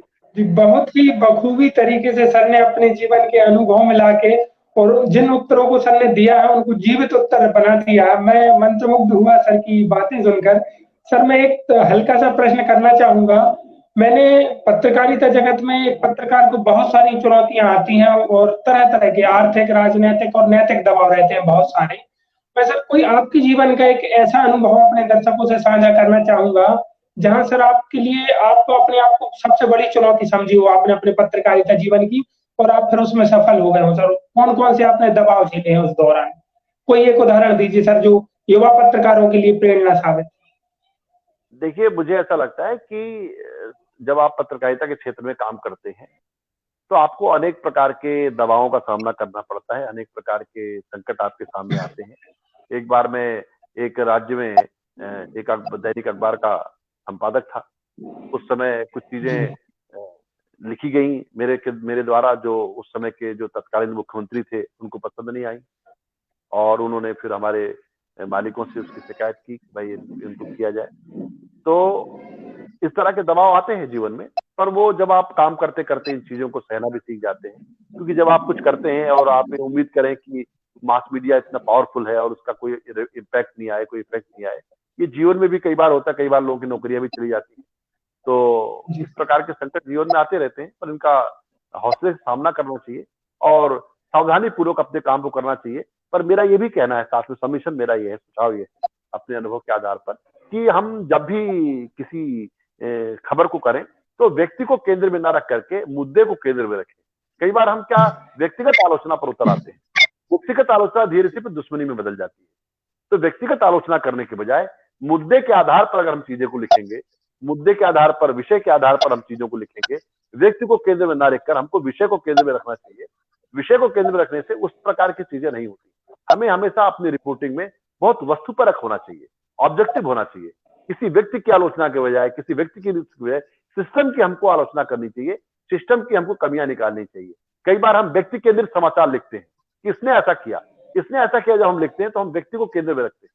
पर ये घटना जी, हो गई और इसमें ये चीजें, इतना नुकसान हुआ सरकार का, ऐसा लिखने से फिर हमें थोड़ा सा एक सहूलियत मिल जाती है और वो चीज भी प्रकाश में आ जाती है। ये मैं एक सुझाव भी देना चाहता जी, जी, जी। बहुत बहुत अच्छा और बहुत कीमती अनुभव सर ने हमसे साझा किया है। सर निखिल गुप्ता जी हैं प्रयागराज से, यूपीएससी के विद्यार्थी हैं। सर वो कह रहे हैं एक मीडिया हाउस के लिए सद्गुण और टीआरपी रेटिंग में से सबसे महत्वपूर्ण क्या है सर? हूँ। निखिल जी, आप इस सवाल क्यों पूछ रहे हैं, या आपको उसका उत्तर पता भी है कि क्या यस महत्वपूर्ण है? जब हम व्यवसाय में होते हैं, जब हम किस सर। मानसिकता से पत्रकारिता में हैं, हम किस मानसिकता और किस विजन को लेकर के मीडिया में हैं। अगर हमारा विजन है समाज में परिवर्तन लाना, समाज में जी, सकारात्मकता का विकास करना, समाज में एक अच्छा विचार पैदा करना, तो हम निश्चित रूप से सद्गुण के पीछे जाएंगे। अगर हमारा उद्देश्य है मुनाफा कमाना, अगर हमारा उद्देश्य अधिक से अधिक लोगों की भीड़ या टीआरपी इकट्ठा करना, तो हमारा उद्देश्य अलग होगा। मूल बात है कि हमारा अपना विचार क्या है, संस्थान का विचार क्या है। इसमें पत्रकार की बहुत भूमिका नहीं है। संस्थान का जी, विचार क्या है? अगर संस्थान का विचार लोगों के बीच में लोकप्रिय होना है, तो लोकप्रिय होने के मानक अलग है। पर अगर संस्थान का विचार यह है कि नहीं, हमें स्वस्थ खबरों के साथ समाज का निर्माण करना है, एक ओपिनियन मेकर की भूमिका निभानी है, समाज में अच्छे विचारों का प्रचार करना है, तो भूमिका अलग होगी। और जो आपने दूसरा सवाल पूछा है कि लोग सूचना के बजाय सीखना चिल्लाना बहुत महत्वपूर्ण हो गया है, निश्चित रूप से देखिए, टेलीविजन जो है, टेलीविजन निखिल जी एक ड्रामे का माध्यम है। टेलीविजन पर ड्रामा क्रिएट किया जा सकता है, अखबार में नहीं हो सकता, इसलिए अखबार में ड्रामा नहीं होता। टेलीविजन में स्क्रीन होती है, स्क्रीन पे जब आप कुछ रखते हैं, कुछ ड्रामा क्रिएट करते हैं, तो स्क्रीन आकर्षक होती है, नहीं तो स्क्रीन में डर लगती है। इसलिए टेलीविजन पर ड्रामा होगा, टेलीविजन पर ड्रामा कोई रोक नहीं सकता। जिन लोगों को आप लगता होगा ना बहुत जोर जोर चला रहे हैं और बड़े बहुत ज्यादा इनकी जी, पदंता है या बहुत दुश्मन है क्या, ये वही जैसे कैमरा ऑफ होता है, इतने प्रेम से मिलते जुलते बात करते कि आप कल्पना भी नहीं कर सकते, हाथ में हाथ जाड़ के साथ में जाते, एक ही गाड़ी से वापस चले जाते। तो ये सब चीजें बनाई हुई चीजें हैं, ये एक प्रोजेक्शन है जो बनाया जाता है, एक प्लान किया जाता है कि भाई ये पक्ष का व्यक्ति आएगा, जी, एक विपक्ष का व्यक्ति आएगा, एक न्यूट्रल गियर आता है। आजकल तो न्यूट्रल गियर क्या रहा ही नहीं, सब पक्ष वाले होते हैं, विपक्ष वाले होते हैं। तो ये सारी चीजें ये तो क्रिएट की जाती है, ये ड्रामा जी। टेलीविजन पर क्रिएट किया जाता है, हम लोग अपना समय नष्ट करते हैं उस पर, उसको देख करके। जी। आशा करता हूँ निखिल जी को अपना उत्तर बखूबी मिल गया होगा और बहुत आनंदित कर देने वाला उत्तर भी रहा है। सर मैं एक और प्रश्न करना चाहूंगा, भारत में जो संचार में शोध की स्थिति है, पत्रकारिता का भविष्य है, शोध में, संचार के शोध में, उसको सर आप कैसे देखते हैं? क्या है भविष्य, भारत की स्थिति क्या है और भविष्य क्या है संचार के शोध में? देखिए, शोध को लेकर के बहुत कोई अच्छा दृश्य नहीं है, और आप ये कह लें कि निराशाजनक स्थिति ही है। क्योंकि भारतीय जो पूरे जो समाज विज्ञान है हमारे, उन समाज विज्ञानों में बहुत अच्छी रिसर्च नहीं हो रही है, ठीक सीधी सी बात है।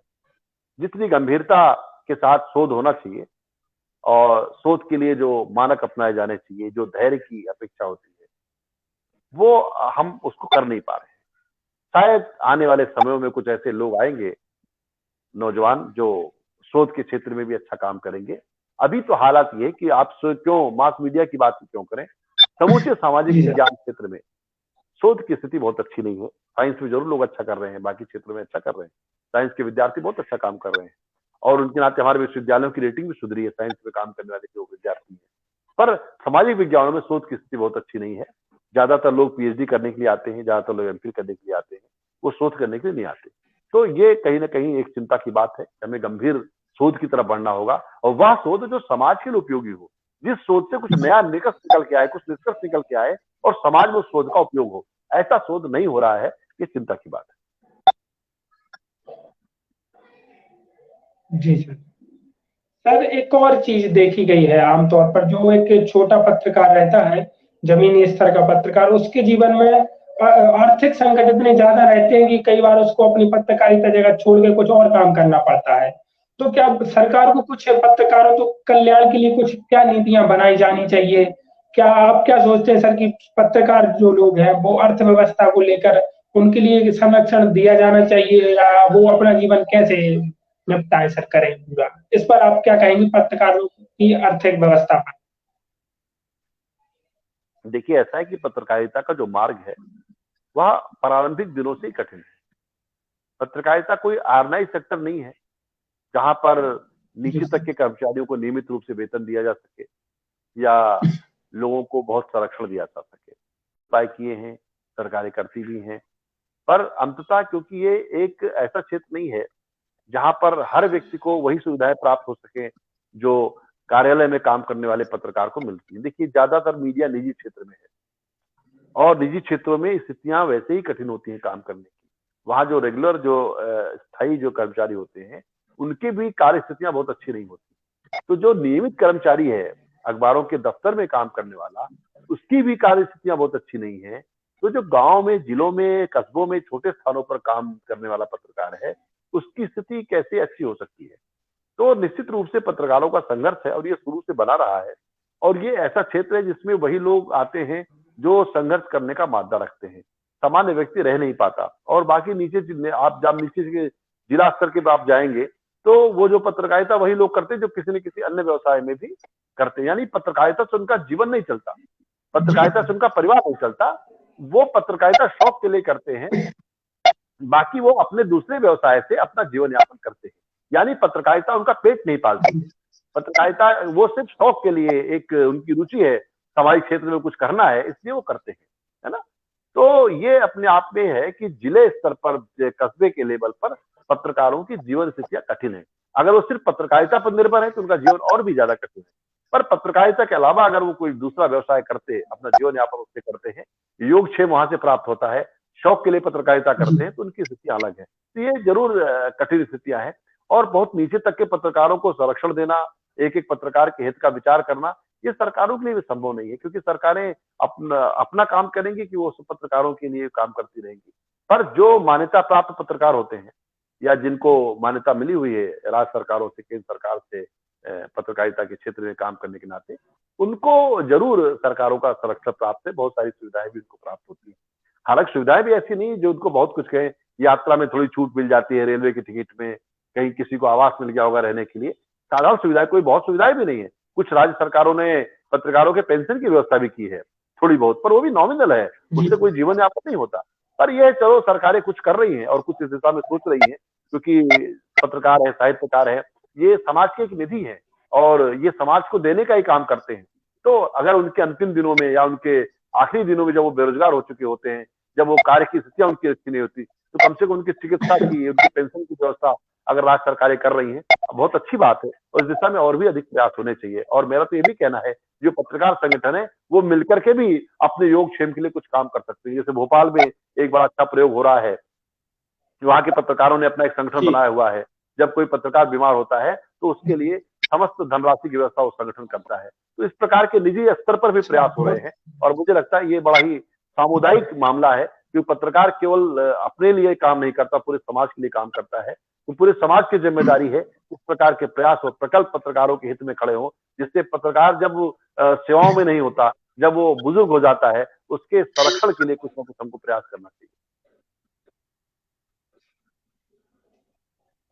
जी सर, जी सर। बहुत-बहुत आपने सर बहुत सारे सकारात्मक चीज़ें भी बताई नए युवाओं के लिए। मैं कुछ प्रश्न हैं जिनके सर उत्तर पहले ही दे चुके हैं, जैसा कि शिवम जी आप थोड़ा लेट जुड़े हैं। सर पहले ही बता चुके हैं टीआरपी के पीछे भागना सही है कि क्या है? और दिवेश पांडे जी भी जुड़े हैं, उनके भी उत्तर सर दे चुके हैं, पहले ही दे चुके हैं कि मीडिया में उत्पन्न वैमनस्यता का कारण क्या है? पत्रकारिता धर्म पर भी सर बोल चुके हैं। मोहित तिवारी जी सर बहुत ही ज़्यादा प्रसन्न हैं आपको सुनकर और वो कह रहे हैं कि सर आपको सुनकर पत्रकारिता ताज़गीपूर्ण और जीवंत लग रही है। बहुत ही कम लोग हैं जो सही दिशा में इस तरीके से मार्गदर्शन दे रहे हैं। बहुत-बहुत धन्यवाद है। और एक और सर एमसीयू के ही विद्यार्थी हैं शशिकांत शर्मा जी। उनका प्रश्न है सर जातियों के समूह को समाज कहना उचित है? क्या इससे जातिवाद का बढ़ावा मिलेगा या नहीं? ये मास्टर ऑफ कम्युनिकेशन के स्टूडेंट हैं सर शशिकांत शर्मा जी। देखिए शशिकांत जी, ये आपको इसको समझना पड़ेगा कि जाति एक अलग चीज है, जातिवाद और जाति भेद एक अलग चीज है। दोनों को अलग अलग करके देखिए। जाति का मतलब गुण, एक गुण धर्म। जाति कोई अपराध नहीं है, जाति होना कोई गलत नहीं है। सबकी कोई ना कोई जाति होगी, और जाति शुरू से है। जैसे एक गांव है, वो गांव इसलिए आत्मनिर्भर था कि उसमें बहुत जातियों के लोग रहते थे। जाति का मतलब हमारे यहाँ ये था कि एक खास गुण उस जाति में होता है। जैसे लोहार है तो लोहे का काम करता है, बढ़ई है जी। वो लकड़ी से जुड़ा हुआ काम करता है, सुनार है वो सोने का काम करता है, ठीक है। ब्राह्मण है वो पढ़ने पढ़ाने का काम करेगा, वैश्य है वो व्यवसाय का काम करेगा। तो ये जाति एक गुण है। बाद में ये जाति से जातिवाद हो गया। पहले सारा समाज मिलकर के साथ रहता था, एक दूसरे के मदद करते हुए आगे बढ़ता था। इसलिए हमारे गांवों को स्वतंत्र गणतंत्र कहा जाता था। स्वतंत्र गणतंत्र गांव क्यों थे? क्योंकि गांव आत्मनिर्भर थे। और हमारे समाज में कहा गया, को नृप हो हमें क्या हानि, कोई राजा हो जाए हमको क्या फर्क पड़ता है, क्योंकि हमें लोहा गांव में मिल रहा है, हमें हमारी लकड़ी का काम गांव में हो रहा है, हमारा अनाज गांव में हो रहा है, सब कुछ तो हम अपने गांव में अपने पैदा करते हैं और राजा को देते हैं। तो राजा पर हमारी निर्भरता नहीं थी, एक स्वतंत्र समाज था। हमारे हर गांव अपने आप में गणतंत्र थे, और गांव में हर जाति के लोग बसाए जाते थे ताकि गांव आत्मनिर्भर हो सके। जिसकी बात आज प्रधानमंत्री कह रहे हैं, आत्मनिर्भर भारत, ये आत्मनिर्भर गांव भी थे, क्योंकि वहां हर जाति के लोग थे। मानो किसी गांव में एक ही जाति का व्यक्ति हो तो गांव आत्मनिर्भर कैसे होगा? लोहे के काम के लिए आपको लोहार के पास जाना पड़ेगा दूसरे गांव, बढ़ई के काम के लिए आपको दूसरे के पास जाना पड़ेगा। तो आपके घर में शादी ब्याह कुल्हड़ लेने हैं तो कुम्हार आपके गांव में कोई नहीं तो कुम्हार के पास जाना पड़ेगा। पत्तल धोने के लिए आपको वहां जाना पड़ेगा। आपके यहाँ कोई भाड़ झोंकने वाला नहीं है तो आप दाना भूजा कहां से लेकर के आएंगे? तो ये जातियां जो हैं ये गुण का नाम थी। ये जातियां अपने आप में जॉब गारंटी थी, आपको नौकरी के लिए हाथ नहीं पसारना पड़ता था, और समाज आपका पालन करता था, समाज आपका पालन पोषण करता था। आप वर्ष भर उसकी सेवा देते थे और समाज जो अपनी खेती में से आपको दे देता था। यानी ये जो जातियां थी ये अपने आप में जॉब गारंटी थी। जब जातियां खत्म हो गई, देखिए आप, जाति का गुण खत्म हो गया, जाति बच गई। यानी बढ़ई ने बढ़ई का काम छोड़ दिया तो उसकी जाति तो बच गई, उसका गुण चला गया।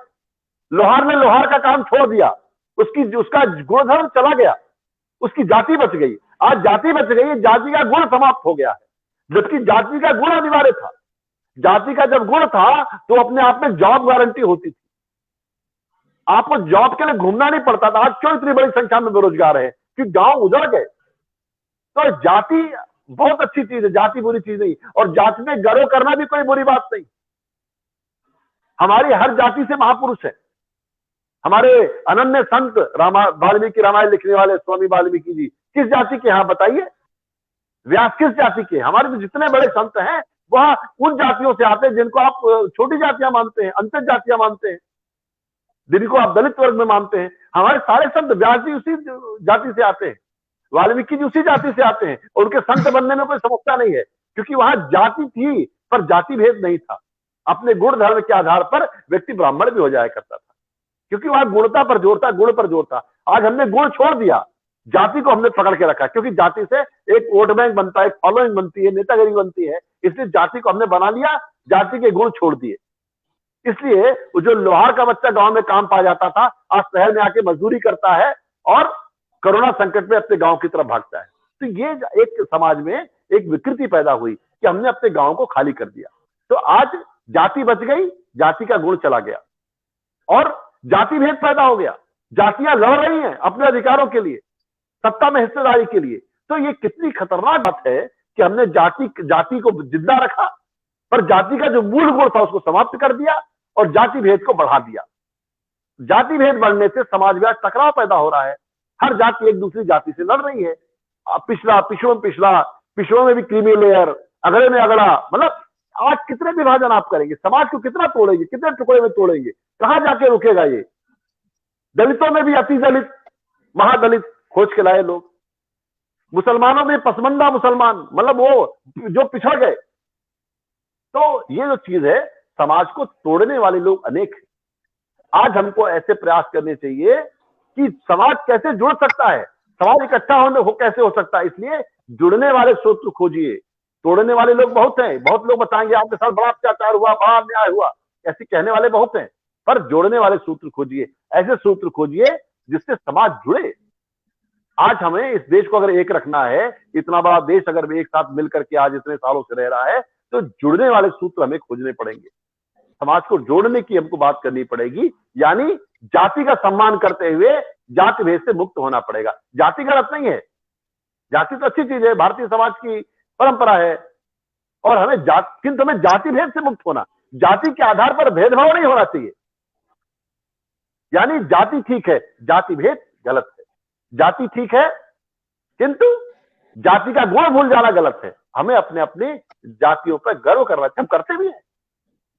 अपनी जाति पर हम गर्व करते हैं कि भाई हमारे समाज में वाल्मीकि जैसा महापुरुष पैदा हुआ, हमारे समाज में बाबा साहब अम्बेडकर जैसे महापुरुष पैदा हुए, हमारे समाज में रानी लक्ष्मीबाई पैदा हुई, हमारे समाज में रानी दुर्गावती पैदा हुई। ऐसा समाज के लोग करते हैं। तो ये कोई गलत बात नहीं है और मुझे लगता है जातियों से घबराने की जरूरत नहीं है। जाति के गुण धर्म को जिंदा रखते हुए अपनी जाति पे गर्व करिए, पर जाति जाति पे भेद मत करिए। ये मेरा इस पे सुझाव है। बहुत बहुत ही बेहतरीन जवाब रहा। मैं कहूंगा यह जवाब न सिर्फ लोकतांत्रिक, संवैधानिक और बेहद ही संतोषजनक जवाब होगा। जिस भी व्यक्ति का प्रश्न था, मैं स्वयं गदगद हो गया। मैं बस दर्शकों का सर एक अंतिम प्रश्न लेना चाहूंगा, क्योंकि सर ने हमें काफी समय दे दिया है। सर देवेश पांडे जी हैं, वो कह रहे हैं अगर पत्रकारिता शौक के लिए की जाए तो उसके पारदर्शी होने की क्या संभावना है सर? देवेश जी, अगर शौक के लिए कोई आप काम करेंगे तो आप दिल से करेंगे, उसके पारदर्शी होने की 100% संभावना है। व्यवसाय के लिए जो आप काम करते हैं वहां तो गड़बड़ हो सकती है, धंधे के लिए आप कोई काम करेंगे वहां गड़बड़ हो जाएगी। शौक के लिए आप कोई काम करते हैं तो आप अपने दिल की बात सुनते हैं। आपको अच्छा लगता है इसलिए आप गार्डनिंग करते हैं, आपको अच्छा लगता है इसलिए आप बागवानी करते हैं, आपको अच्छा लगता है इसलिए आप पूजा करते हैं, वहां आप गड़बड़ नहीं करते। आपको अच्छा लगता है इसलिए आप लिखते हैं, आपको शौक है इसलिए आप पत्रकारिता करते हैं। बिल्कुल आप अच्छी पत्रकारिता करेंगे, क्योंकि शौक को जिंदा रखना हर आदमी चाहता है।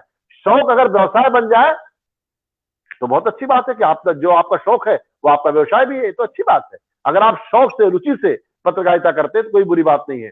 किंतु अगर आपने पत्रकारिता को धंधे की जगह बना लिया कि पत्रकारिता से हमको बिल्डिंग खड़ी करनी है, पत्रकारिता से हमको 10 बसें खरीदनी है, 15 गाड़ियां खरीदनी है, सारी सुख सुविधाएं हमको पत्रकारिता से प्राप्त हो जाए, तो निश्चित रूप से आपका मार्ग भटक जाएगा। इसलिए अपने शौक के लिए जो पत्रकारिता करते हैं वो निश्चित रूप से अच्छी पत्रकारिता करते हैं, पारदर्शी पत्रकारिता करते हैं। क्योंकि जब आपका शौक होता है उस व्यवसाय के प्रति आपका मन पूजा का भाव होता है। जैसे मैं मानिए एक लेखक हूं, तो लेखन के प्रति मेरी बहुत आस्था है। उसे पैसा मिलेगा कि नहीं मिलेगा ये मेरी वो नहीं है, ठीक है। तो जिस काम को आप शौक के लिए करते हैं उसको आप ज्यादा ईमानदारी से करते हैं, ऐसा मानता हूं।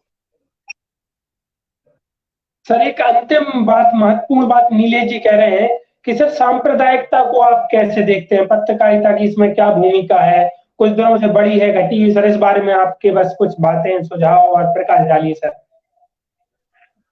नीलेश जी, आपका प्रश्न बहुत सामयिक और सुंदर प्रश्न है, पर सांप्रदायिकता कहां से आती है, सांप्रदायिकता कैसे आती है?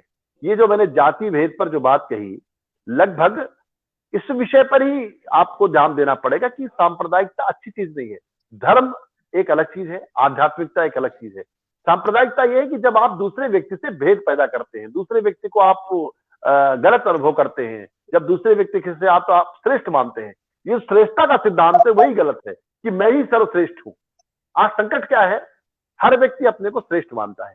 दुनिया भर के अंदर ये जो संघर्ष चल रहा है, जिनको सभ्यताओं का संघर्ष कहा जा रहा है कि मैं श्रेष्ठ हूं, आप श्रेष्ठ है, सामने वाला कहता मैं श्रेष्ठ हूं। तो ये श्रेष्ठता का संघर्ष है। अगर हम अपने को श्रेष्ठ मानना बंद कर दें कि मैं तो ठीक हूं ही, आप भी अच्छे हो सकते हैं, आप भी अच्छे हैं, तो सारा संकट खत्म हो जाएगा। हमें दूसरों की भावनाओं का सम्मान करना चाहिए, हमें दूसरों के आस्थाओं का, दूसरे की उसका आदर करना चाहिए, क्योंकि हम सब साथ में तभी मिलकर बढ़ सकते हैं। इतना बड़ा देश तभी आगे मिलकर बढ़ेगा जब हम एक दूसरे की आस्थाओं का, एक दूसरे के विचारों का स्वागत करना सीखें, एक दूसरे को स्वीकार करना सीखें। जब स्वीकार्यता होगी, ममत्व होगा, वात्सल्य होगा, भारतीयता होगी, भारत बोध होगा, ये सब खत्म हो जाएगा। आज क्योंकि आप हिंदू हैं, मैं मुसलमान हूं, इसलिए भेद है। अगर हम दोनों भारतीय हो तो कोई भेद नहीं है, हम दोनों भारत माँ के लाल हैं, दोनों को भारत माँ की सेवा करनी है, कोई भेद नहीं होगा। पर क्योंकि आप हिंदू हैं, क्योंकि मैं मुसलमान हूं, क्योंकि वो ईसाई हैं, क्योंकि वो क्रिश्चियन है, क्योंकि वो पारसी हैं, इसलिए आवश्यकता इस बात की है कि जो माननीय प्रधानमंत्री जी कहते हैं कंट्री फर्स्ट। भारत सबसे बड़ा है, भारत सबसे महत्वपूर्ण है, और उसका संविधान जो है वो महत्वपूर्ण है। भारत और भारत के संविधान पर आस्था रखकर हम सब भारतीय बने, सब देश के संकटों का समाधान हो जाएगा। हम अपनी जाति, अपने धर्म, अपनी जो निजी आस्थाएं हैं उससे ऊपर उठकर हम सब भारत बोध पैदा करें अपने अंदर। जब भारत बोध पैदा होगा तो हम सब भारतीय होंगे, भारत माँ के लाल होंगे, और जब भारत माँ के हम सब लाल हुए तो हम आपस में एक रिश्ते के साथ बंध गए। हम अपनी दुनिया को थोड़ा बड़ा करें, अपनी दुनिया को हम जितना संकुचित रखेंगे, जितना छोटा रखेंगे, उतनी टकराहटें होंगी, उतने बंटवारे होंगे। तो बांटना छोड़ करके अब हमें जोड़ने के काम में जुड़ जाना है।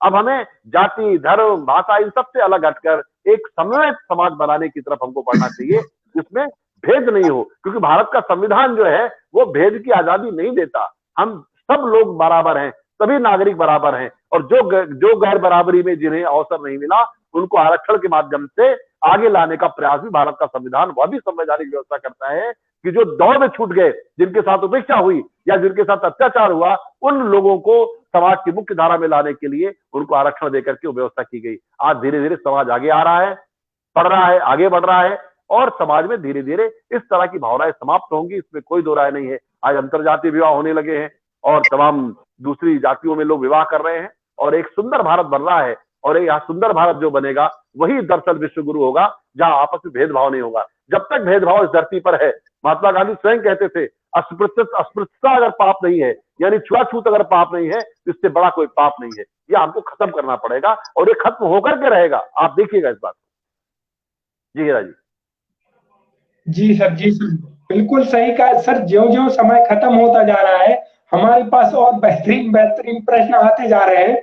मेरा मन कर रहा है सर, अगर आप थोड़ी-सी इजाज़त दें तो 2 प्रश्न और ले लेते हैं। आदरणीय दीपक राय सर जी इलाहाबाद यूनिवर्सिटी के प्रोफेसर सर हैं।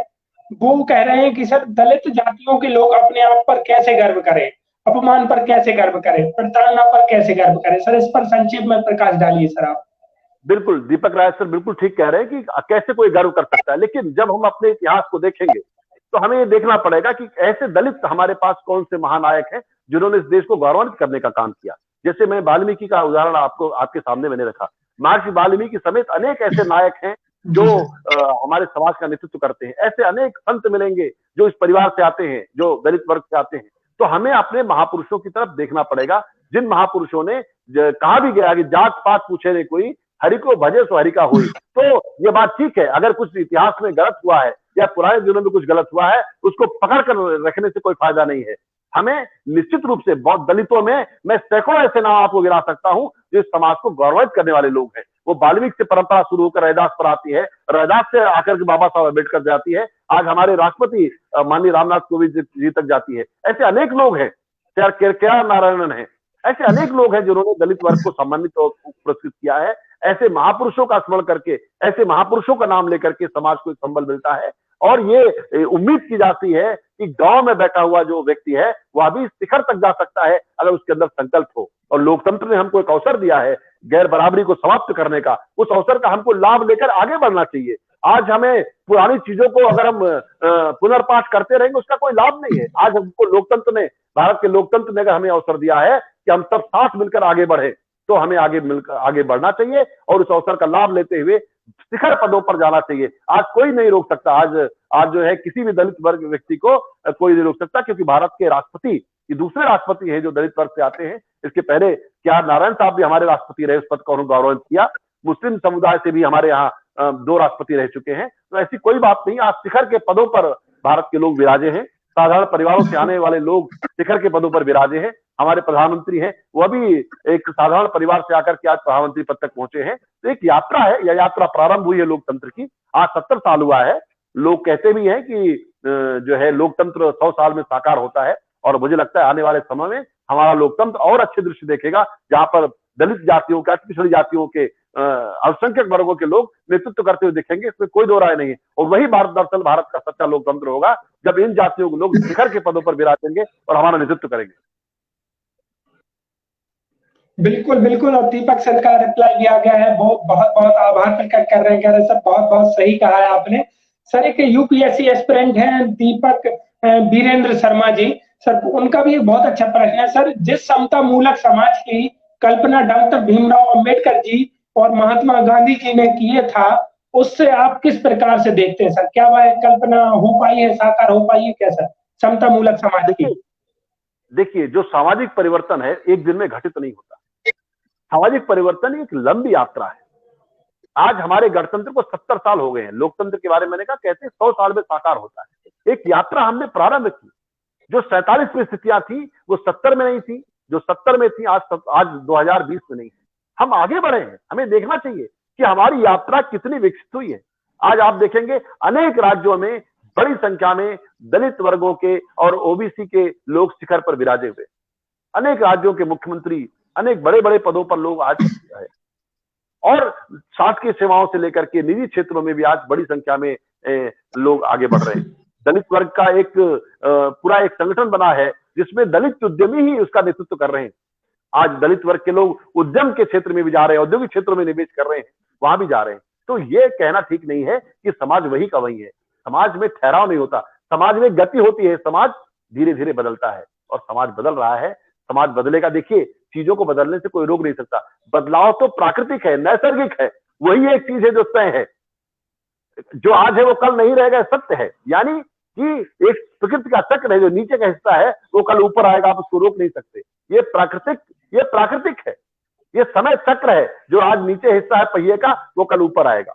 इसलिए मैं आपसे ये बात कहता हूं, ये प्रामाणिकता के साथ, विश्वसनीयता के साथ कहता हूं कि वो लोग जो किसी कारण से विकास की दौड़ में छूट गए, उनके बच्चे उनके सपनों को साकार करेंगे। ये देश प्रतीक्षित है। देश ने उनके लिए, इसके लिए संवैधानिक व्यवस्थाएं की है। संवैधानिक व्यवस्था सुनिश्चित की है कि गैर बराबरी नहीं होगी। और गैर बराबरी के आधार पर जो बाबा साहब का संघर्ष था, वो आज दलित युवक का संघर्ष नहीं है। बाबा साहब ने जो संघर्ष किया अपने जीवन में, जो अपमान सहे, उनका जो तिरस्कार हुआ, आज वो दलित युवक को नहीं करना पड़ता। आज दलित युवक के लिए एक संवैधानिक व्यवस्था बनी हुई है।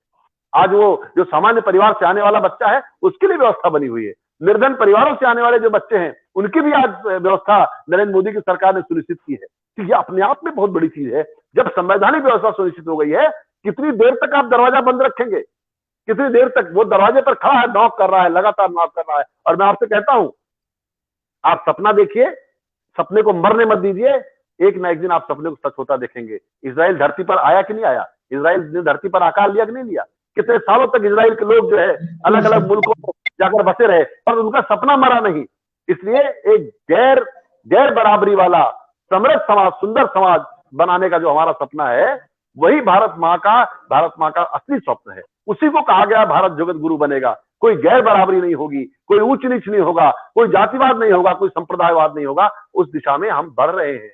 हम अपने सपनों को पूरा कर रहे हैं। आज 70 सालों में यह देश अगर एकजुट है, अपने सपनों के साथ आगे बढ़ रहा है, इसके पीछे कोई ना कोई कारण है। और वो कारण क्या है? इस देश की जनता की इस देश में आस्था। नहीं तो आपने देखा, पाकिस्तान बना था, एक धर्म के नाम पे बना था, बहुत जल्दी टूट गया। आज भी वहां बलूच, हिंद कितने मूवमेंट चल रहे हैं। और हमारा देश आज एक खड़ा है। कहीं भी ये मांग नहीं हम अलग होना चाहते। भारत ने सबको समरस किया है। भारत ने सबको साथ लेकर चलने का भाव पैदा किया है। क्योंकि भारत ये नहीं कहता कि हम श्रेष्ठ हैं। हमें श्रेष्ठता का झगड़ा ही नहीं है। हम तो कहते हैं आणो भद्रा यंतु कृतो यंतु विश्वता, यानी श्रेष्ठ विचार कहीं से भी आ रहे हो, उनका स्वागत है। हमने खिड़कियां खोल के रखी हुई है, हमने दरवाजे बंद नहीं किए हैं।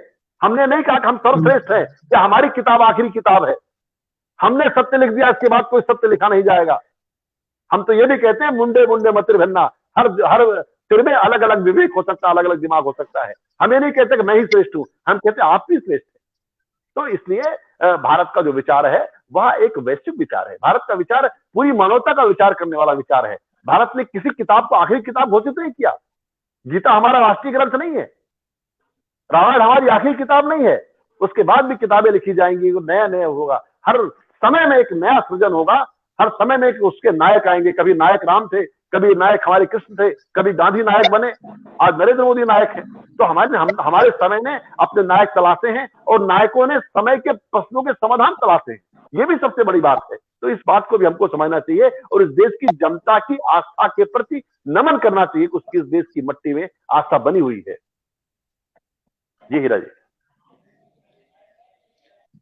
बहुत बहुत बहुत ही ज्यादा सटीकता से वास्तविक, जीवंत, प्रमाणिक, संवैधानिक, लोकतांत्रिक, वैधानिक, हर चारों ओर से चित्त कर देने वाले जवाब रहे हैं आदरणीय प्रोफेसर संजय द्विवेदी सर के। मैं तो मंत्रमुग्ध हुआ ही हूँ। मुझे पूरा भरोसा है सरल भारत की सभी ऑडियंस भी सर को सुनकर मंत्रमुग्ध हुई होगी और उनके विचारों को, उनकी बताई हुई चीजों से अपने जीवन में अपनाएगी और अपने भविष्य में उनके आइडियोलॉजी को और उनके दिए गए संदेशों को अपनाकर भविष्य में बहुत कुछ श्रेष्ठ करेगी। इसी के साथ मैं यह सेशन सर का एक बार फिर बहुत बहुत धन्यवाद प्रकट करके समाप्त करना चाहूंगा। सर आपका एक बार फिर बेहद बेहद धन्यवाद है सेशन को ज्वाइन करने के लिए। बहुत धन्यवाद हीरा जी, मुझे बहुत अच्छा लगा और जिस तरह से आपने प्रश्न किए और आपके मित्रों ने जो इस चर्चा में शामिल हुए उन सबके प्रति धन्यवाद। आदरणीय दीपक कुमार राय जी का भी धन्यवाद। आप सबने जिस प्रकार से इस चर्चा में हिस्सा लिया और मुझे अपनी बात कहने का अवसर दिया, मैं आप सबके प्रति धन्यवाद व्यक्त करता हूँ। बहुत बहुत धन्यवाद। भारत माता की जय। नमस्कार। जय जय।